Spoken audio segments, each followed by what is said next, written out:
Hey everybody, Zealous Talon again with a movie review. Ah, Cloverfield on DVD just came out on Tuesday. Um, I didn't have a YouTube really when the movie itself came out, or I'd have reviewed it right then and there. But I guess reviewing the DVD is just as good. Get all the special features in and stuff. Um, so Yeah, it's a monster movie for those of you who don't already know. I'm sure most of you do. But it's anyone who compares it to Godzilla is being kind of superficial because this movie actually is scary. And the main reason that it is scary is the cinematography, which is done in a POV kind of camcorder style, Blair Witch Project, which I never saw, but was kind of advised against it anyway. But by doing this POV cinematography, it narrows your perspective on the events and even the events immediately surrounding the characters, and it really makes you feel vulnerable. Adds a lot to it. Case in point, I was reading like reviews of the movie online who said that like after the trailer being such a teaser, you get to the movie and it doesn't really particularly reveal very much about the nature of the creature or what it's doing in Manhattan. And it's like, well, you missed the point entirely, dude. You know, and I'm not addressing anybody specifically. I can't remember who the author of the review was or what website it was on, but it would kind of defeat the purpose of it being POV if you gain omniscience over the events in the scenario. Um, you know, the limiting POV of it. The fact that you're so involved with characters, it brings out the characters who they're to an extent they're kind of as dumb as a bag of rocks, but by the same token they're very normal people. It's like you can see yourself in like all of them. I really like HUD. He's just I know so many people that are like that character, but I have a little bit of HUD in me. You should have a little HUD in you, but yeah. So I'm sure everybody knows whether they're gonna like this movie or not by now. So I guess on to what is different about the DVD from the theatrical. Actually, before I get into the special features, for those of you who did notice on the shelf, I keep saying DVD. I might as well touch on this. Obviously it's not in a high def format. Which definitely, I think part of that can definitely be attributed to the fact that this is a Paramount film, and as we know, Paramount backed HD DVD, which has been utterly creamed by Blu-ray. I'm impartial on the matter. I had an HD DVD drive for my 360, and I have a PS3, so either way, I don't care.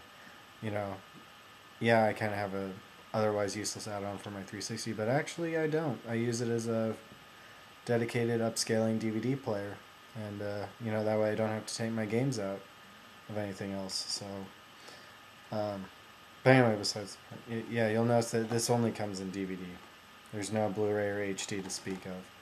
I kind of like it that way, actually. The high def almost to me, I'm not trying to somehow justify this as being like, oh, just it's the only option, so roll with it. I'm just saying, honestly, I think it's kind of good that it's not high def, because I think it would have, crystal clarity and a disastrous movie that's supposed to be simulated as though it was through a camcorder. There's something that seems not quite right about that, but just my 2 cents.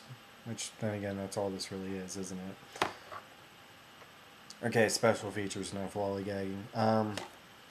Pretty standard DVD special features. You've got the making of, you've got some trailers, which there's only 2 trailers on this. One is for the new Star Trek movie that Bad Robot is doing, and the other is for Indiana Jones and the Kingdom of the Crystal Skull, which does look good. I was getting worried, but it does look good. Indy's still there. Harrison Ford still got it. By golly, he's still got it. But you go, Han Solo. Deleted scenes, there's only like 4, and they're not that long. It's easy to see why they were deleted. They didn't really add anything, in my opinion. The alternative endings,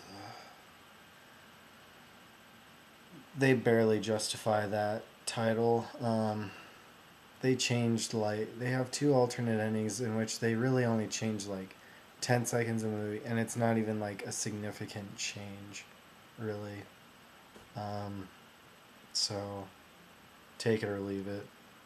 Outtakes, I haven't watched the outtakes yet, but outtakes are generally funny.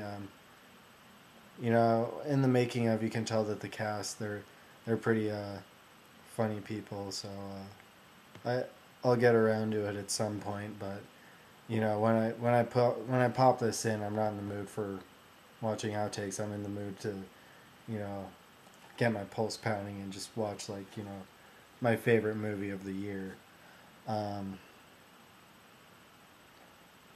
Featurette, yeah, they have making of stuff, featurettes and all that, the special effects and everything. The special effects, they have kind of a little thing on what the monster is and stuff. I don't want to spoil too much about it. You can if you don't have the DVD yet, go get it, honestly. If you've seen it, you'll know what I'm talking about. And if you don't fall into either category, just go on Wikipedia. You'll find it there. I don't want to be accused of, spoiling too much. They also have a link to cloverfieldfiles.com, which is all one word, and the link doesn't actually function on the DVD. It's not like they took excerpts from the page and put it on the DVD. It's just an address that you go to it, and they put up little things there.